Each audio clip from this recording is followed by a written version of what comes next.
Değerli izleyicilerim, Allah'ın salamı olsun sizlere.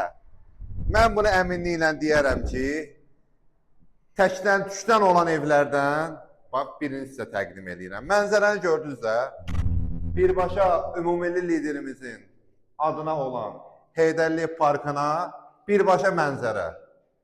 220 kvadrat, iki mənzilin birləşməsindən ərsəyə gələn bir mənzillə qarşınızdayım. Evimizdə gördüyünüz bütün baba divarlar hamısı yəni xarici ölkədən sifarişlə gətirilib. Qapılara qədər, taxta işləmələrə qədər şabalıd ağacındandır. Bax, giriş qapımız bax buradır. Bax, bura giriş qapımızdır. Onu da nəzərinizə deyim ki, iki mənzilin birləşmə, biri 80 neçə kvadrat, biri 120 neçə kvadrat. Yəni kim istəsə, iki qohum, iki qardaş, yəni alıb, yəni bölgü də eləyə bilər, iki mənzil də ortaya çıxarda bilər. Tək 65.000 manat dəyərli izləyicim, bu kerməqranatanı İrandan sifarişlə gətirib. Bax, görsən nə geniş bir evdir, çox gözəl bir evdir. Dəyərli izləyicilərim, Allahdan hər birinizə belə bir ev olmağı sizə arzu edirəm. Gəl. Gəl bu bizim növbəti otaqlarımızı da dəyərli izləyicilərimizə göstərək. Evdə danışdıqca, yəni çox şeylər var. Yəni, buna bax, buna qədər, görsən, daşlandı. Hamısı da, yəni, xarici ölkədən sifarişlə gətirilib.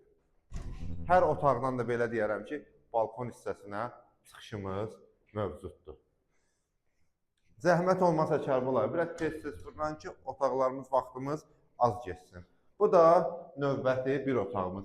Bax, buradan eləmək olar. Mən dediyim prosesi kim istəsə, əgər imkanı çatmasa, məsəl üçün, buradan bir qapı qoyub, burada hol hissəsidir. Giriş, buradan bölgü eləyə bilər. Bu da növbəti bir otağımızdır. Buradan da, necə deyim, bax, skvaznoydu da, belə deyəm mənzilimiz. O tərəfə də balkonu mövcuddur. Və burada da otağın daxilində belə bir hamam sanzel hissəmiz var. Evimiz o qədər böyük ki, Kərbəlayı, hamısını göstərə bildik də, səhv eləmirəmsə. 220 kvadrat. Düz Xırdalanın mərkəzində. Xırdalanın mərkəzində Heydərli Parkının düz qarşısında. 1 kvadratı cəmi cümlətanı 1500 manatdan təklif olunur. Amma real alıcı olsa inşallah aşağı yuxarı qiymətdə razılaşma olar. Oformleniya xərcləri də sahibi tərəfindən.